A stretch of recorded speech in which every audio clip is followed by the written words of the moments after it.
Something that I talk about a lot is routine and the importance of automating it as much as possible.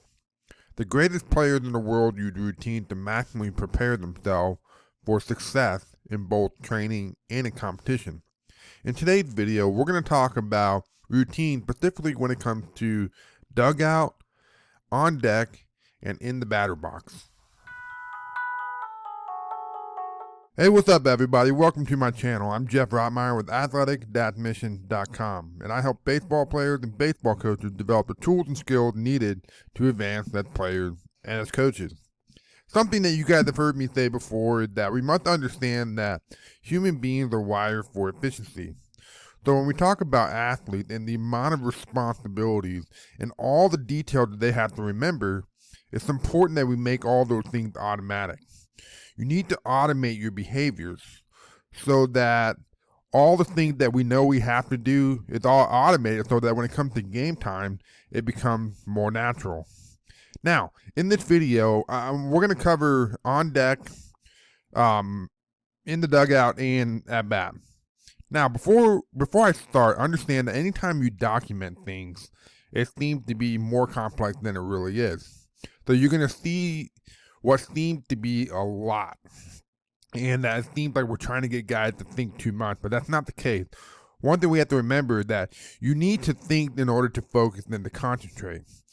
So a lot of these things that you're going to see that I'm going to talk about today, you do them anyway. You just don't have the awareness, or you're not consistent with it because you haven't automated it. So let's go to the next slide here. So dugout. When you are in the dugout, your job as a hitter, you can become a better hitter by studying the game.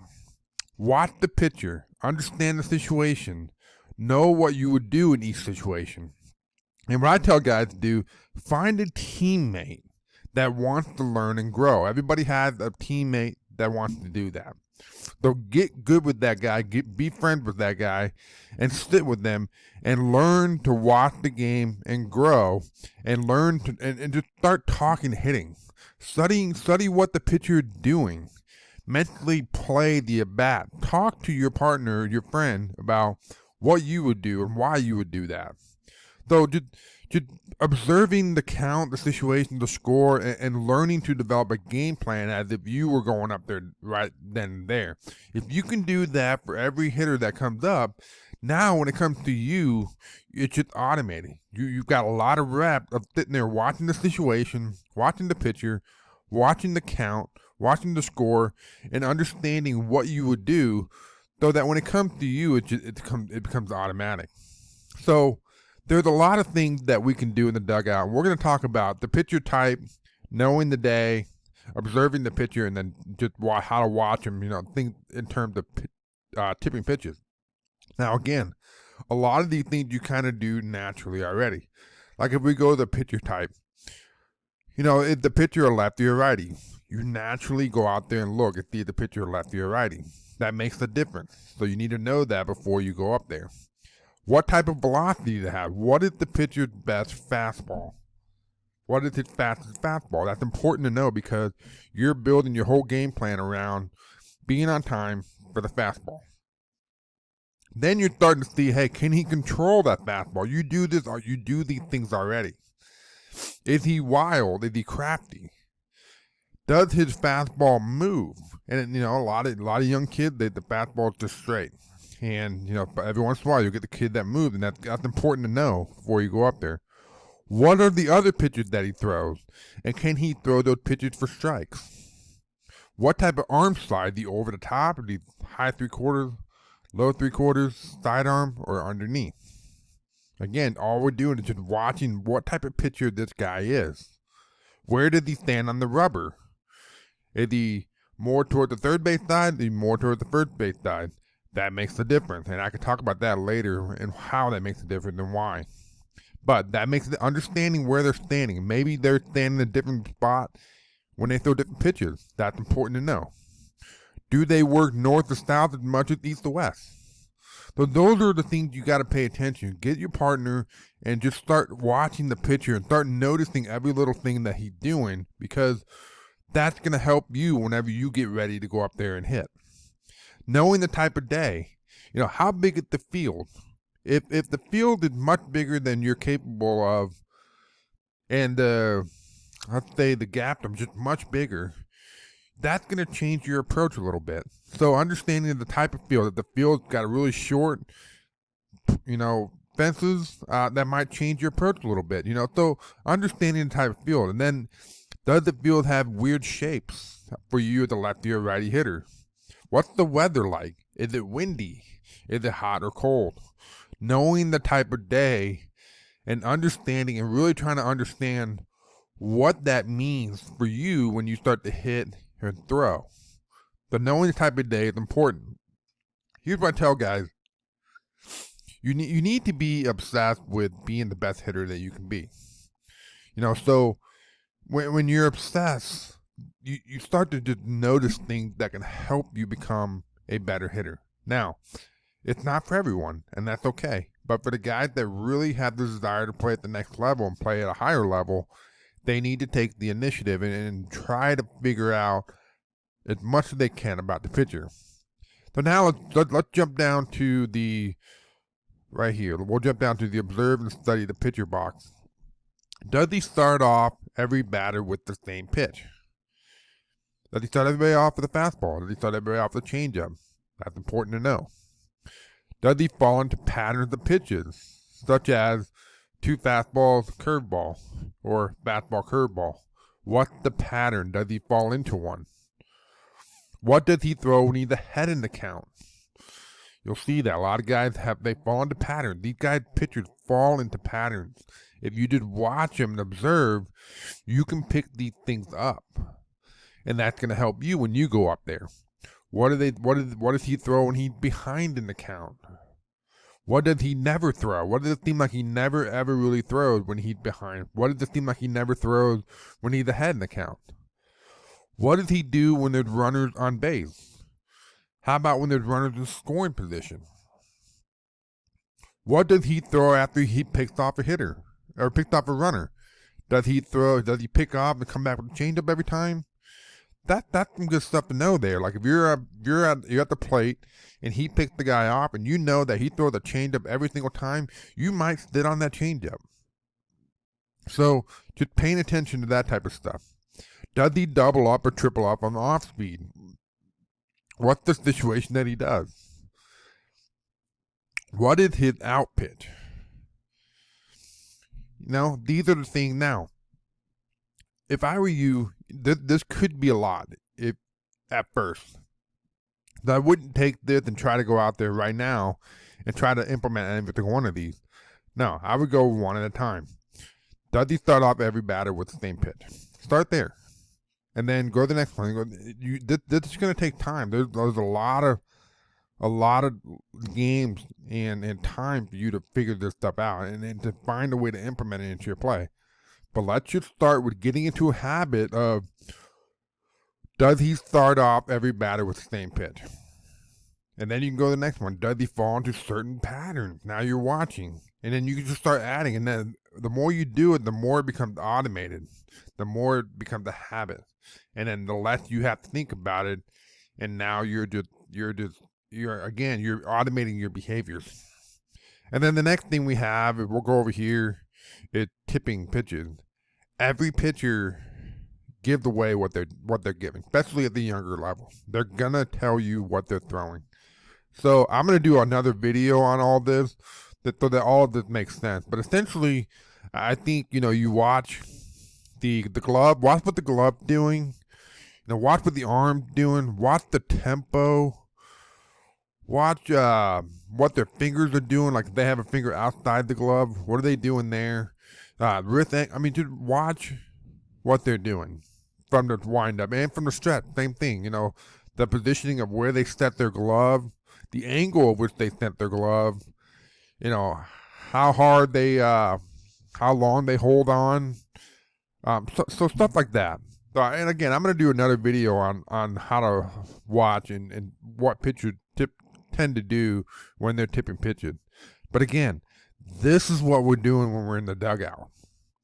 So if I were you, I'd take a screenshot of this and take this with you and then really try to find a way to implement it into your play. Now, maybe I can put an attachment into the description link. But anyways, in the dugout, help yourself out.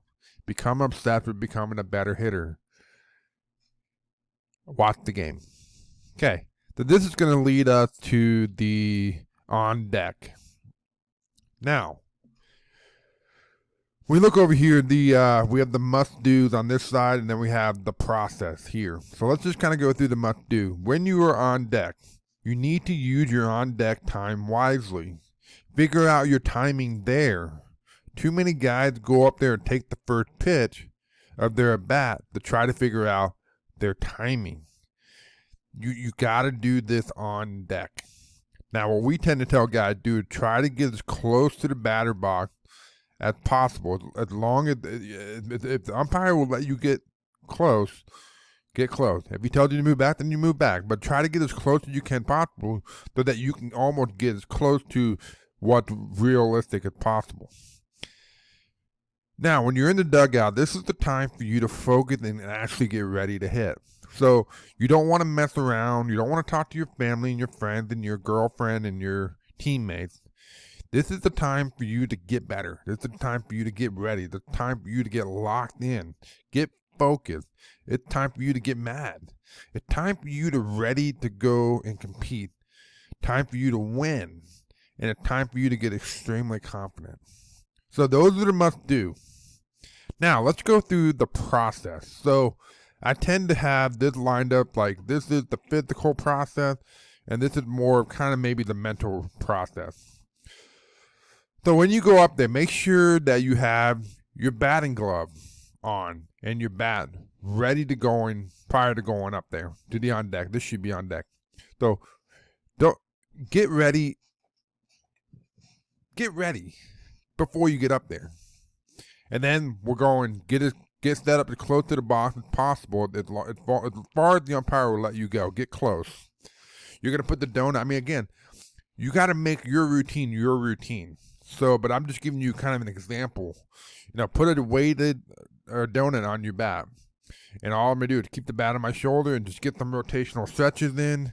And then once I feel like I'm a little loose there, then I'm going to physically set up and mentally prepare as if I'm in the box right now getting ready to hit.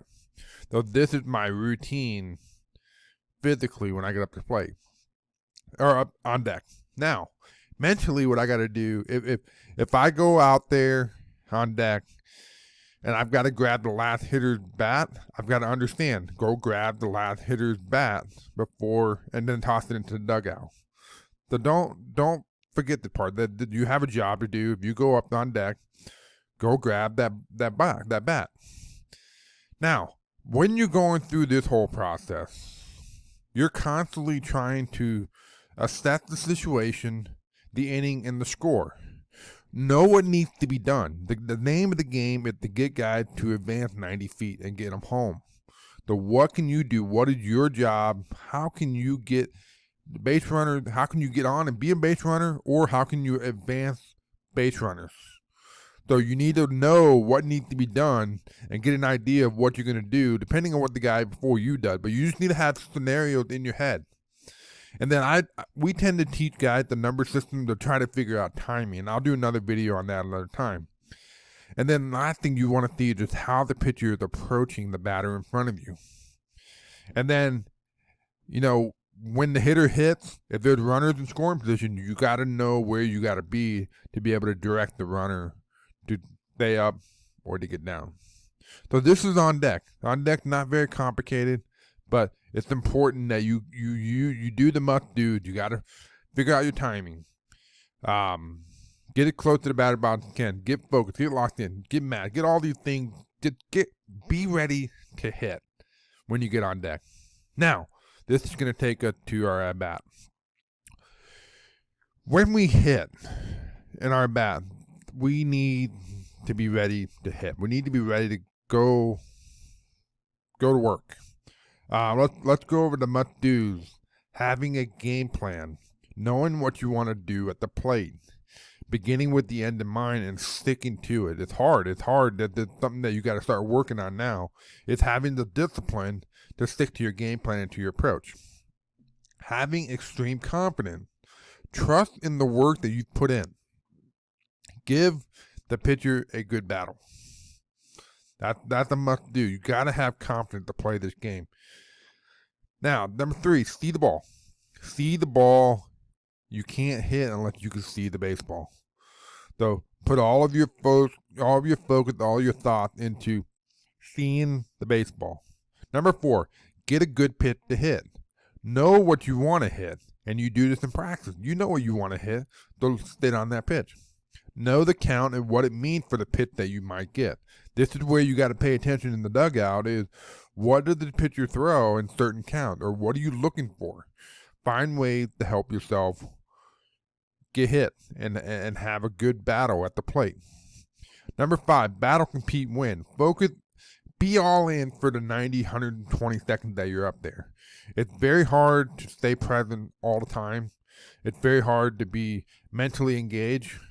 But you've got to start that process, and you got to start that process when you're hitting. Too many guys give away a bat for not being all in and all there at the moment. So when you're up there, you're going to battle, you're going to compete, and you're going to win. You're going to focus the entire time you're up there.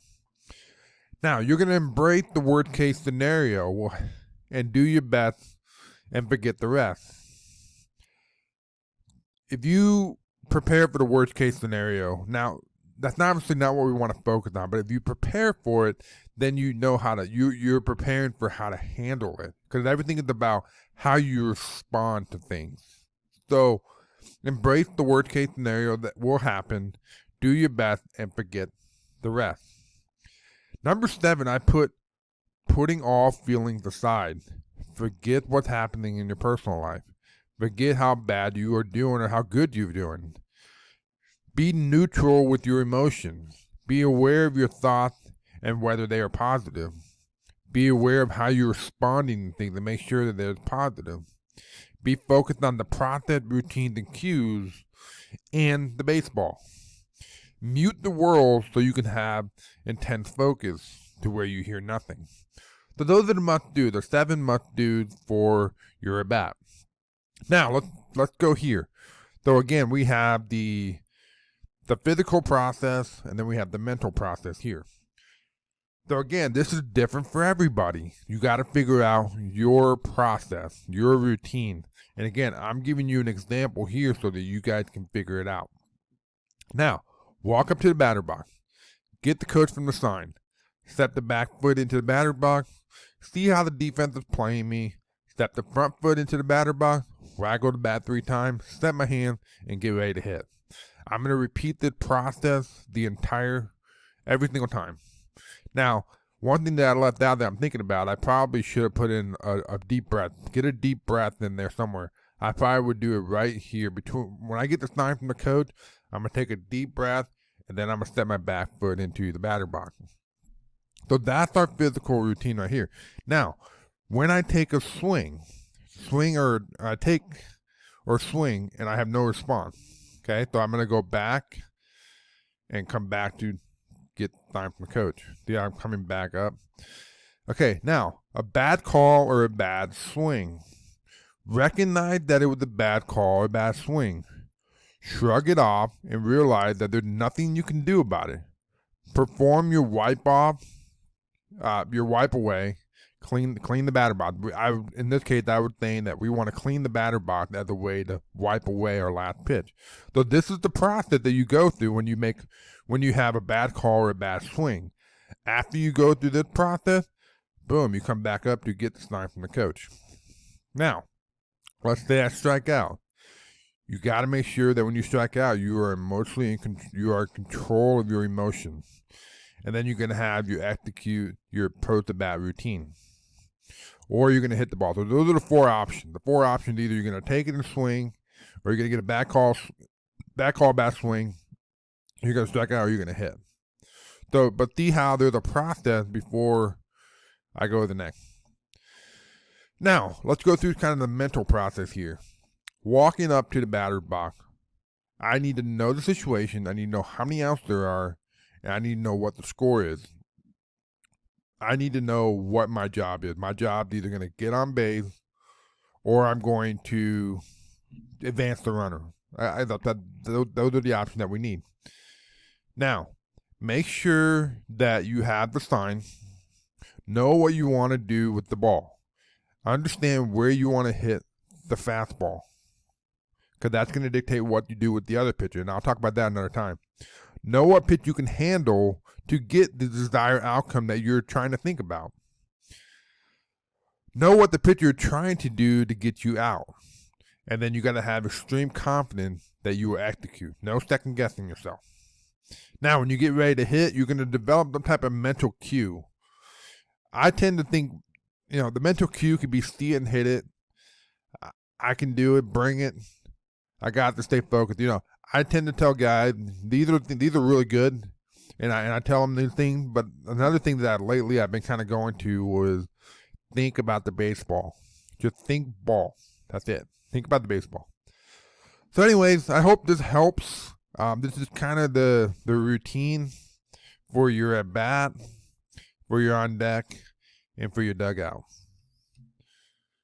So, develop one. I'd love to help you guys help you develop one. Let me know. Just send me an email at info@athletic-mission.com, and I'd be happy to sit down with you guys and come up with your own personal routine. So, if you like this video, please like, please share, please comment, subscribe to the channel. Also, check out the link in the description box, and we'll catch you in the next video.